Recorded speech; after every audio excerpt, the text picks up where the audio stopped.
3. विठ्ठल विठ्ठल विठ्ठल विठ्ठल. नमस्कार, माझे नाव वृंदा संध्या ओंकार गटले. मी जीप प्राथमिक केंद्र शाळा बाळगाव येथे इयत्ता 3री मध्ये शिकत आहे.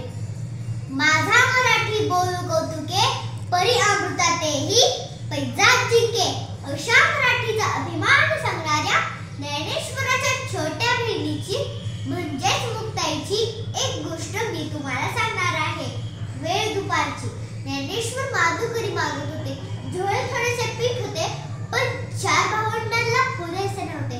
म्हणून ते एका घराजवळ आले आणि म्हणाले, ओम भिक्षाम देही, ओम भिक्षाम देही. आतून एक कर्मठ माणूस आला. त्याने थाडकन दार बंद केले. ज्ञानेश्वर पुढे निघाले. पुन्हा त्या कर्मठ माणसाने दार उघडले आणि म्हणाला, ए पोरा, इकडे इकडे इकडे. संन्यासाचा पोरगं आले तू. भिक्षा पाहिजे का तुला? ये ये. हे घे पीठ. आणि पीठ भरून झोळीमध्ये मातीच टाकली. ज्ञानेश्वर मान खाली घालून निघाले. पुन्हा त्या कर्मठ माणसाने झोळी चढली आणि म्हणाला, अरे थांब थांब, यात भाकरी पण घेऊन जा. कसं काय रे, डोळे फाडून काय बघतोयस? चल नी, भिक्षा मागते. संध्याकाळ झाली होती.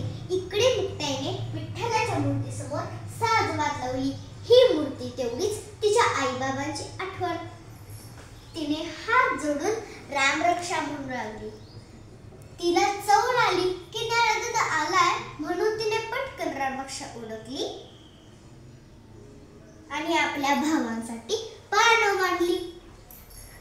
निवृत्ती सोपान दोघे उमसले. तेव्हा तिने विचारले, हे काय दोघेच कसे? ज्ञानदादा कुठे आहे? त्याला भूक नसेल असं म्हणत होता. सोपानानं उत्तर दिलं, भूक नसायला काय झालं? थांब, मीच बोलून आणते त्याला. असे म्हणून मुक्ताई खोपटात गेली.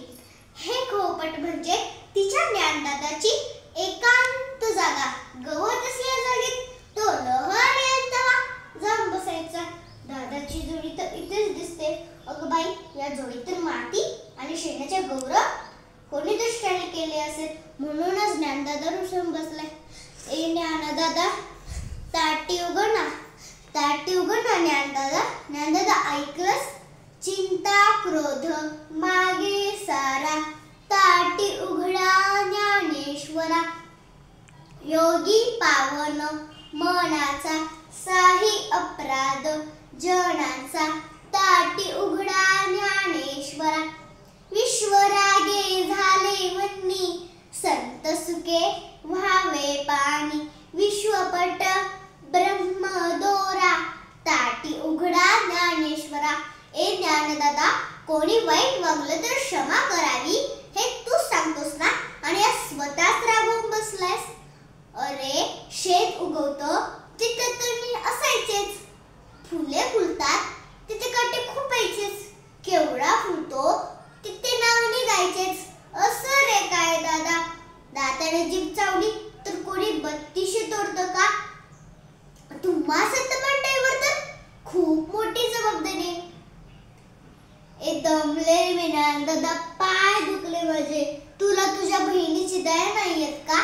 विसरणारे राग, क्षमा कर या लोकांना. ज्ञानाचा दिवा लावण्यासाठी दार उघड, तुझे सामर्थ्य दाखवण्यासाठी दार उघड. दादा दार उघड, दादा दार उघड. विश्व कल्याणासाठी घाईत असलेली साध ऐकून ज्ञानेश्वर खडबडून जागे झाले. धावत धावत येऊन त्यांनी दार उघडले. दारात उभाऱ्या मुक्ताईला उचलून घेतले आणि म्हणाले, मुक्ता, तू आज माझी उद्धारकर्ती झाली. तू मला संतांच्या ठाई असणाऱ्या गुणांची आठवण करून दिली आहेस. खरोखरच मुक्ताईने प्रत्यक्ष जीवनात अध्यात्म कसे जगावे हे ज्ञानेश्वरांना दाखवून दिले. धन्यवाद. Good girl.